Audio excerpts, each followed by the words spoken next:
হায় আফসুস, কবে আমাদের মধ্যে বুঝ আসবে, কবে মানুষত্ববোধ আমাদের ভিতরে ঢুকবে। আজকে দেখা যায় এলাকার কোনো একটা মানুষ মারা গেলে শত শত মানুষ মিলে জানাজার মধ্যে যায়।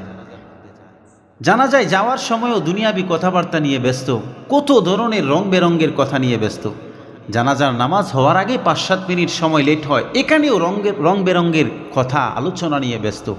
জানাজার নামাজ শেষ করে এই লোকটাকে দাফন করার পরে আবার যখন রাস্তা দিয়ে হেঁটে হেঁটে বাড়ির দিকে চলে আসে, এই রাস্তার হাঁটার সময়টাকেও বিভিন্ন ধরনের দুনিয়াবি কথা রং তামাশার মধ্যে কাটায় দিই, অথচ একবারও তার ভিতরে এই চিন্তাটা যায় না এমন একদিন আসবে যেই দিন আমাকেও এভাবে জানাজা দেওয়ার জন্য এলাকার মানুষেরা আসবে, আমাকেও এভাবে মাটির নিচে দাফন করে দিবে।